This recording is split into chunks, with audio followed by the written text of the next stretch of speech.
Ce sont deux pionniers de l'intelligence artificielle qui viennent de recevoir le prix Nobel de physique 2024.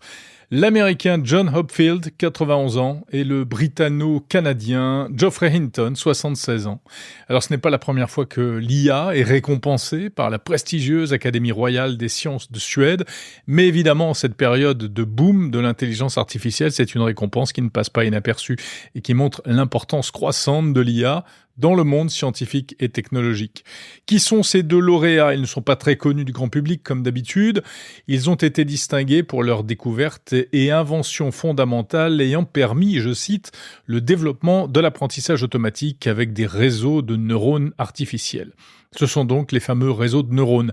Leurs recherches menées depuis les années 80 ont posé les fondements des systèmes d'IA modernes qui sont capables aujourd'hui d'apprendre de manière autonome et d'accomplir des tâches complexes.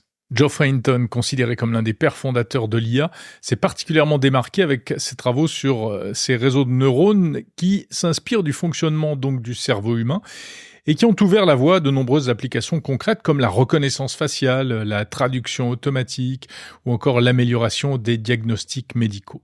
Mais l'ironie, c'est que ces deux éminents spécialistes de l'intelligence artificielle sont aussi parmi les plus inquiets face aux perspectives de l'IA. Même s'ils soulignent les bénéfices évidents de cette révolution dans les années à venir, notamment en médecine pour la détection des maladies, eh bien, ils nourrissent des inquiétudes, de grandes inquiétudes face aux risques potentiels. Et ils ne se privent pas de le dire.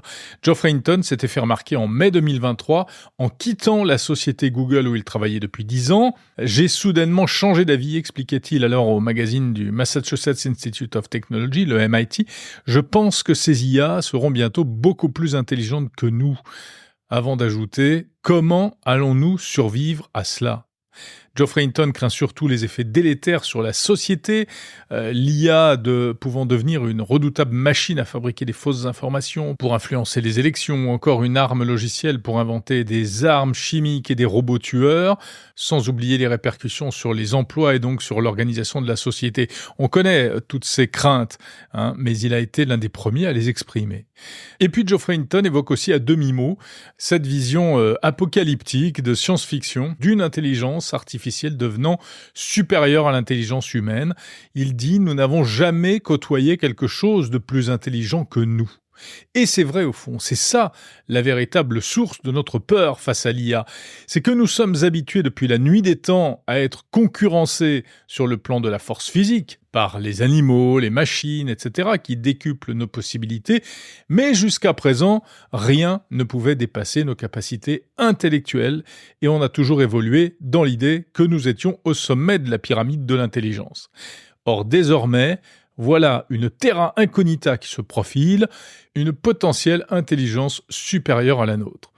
Alors reste à s'entendre malgré tout sur la notion d'intelligence, car l'intelligence ce n'est pas seulement la connaissance ou la vitesse de calcul pour résoudre des équations ou trouver des réponses au fin fond d'un document, c'est autre chose, on le sait, c'est la perception du monde avec nos sens et pas seulement avec notre intellect. Reste donc à savoir si des machines pourraient un jour réellement nous dépasser aussi sur ce terrain-là.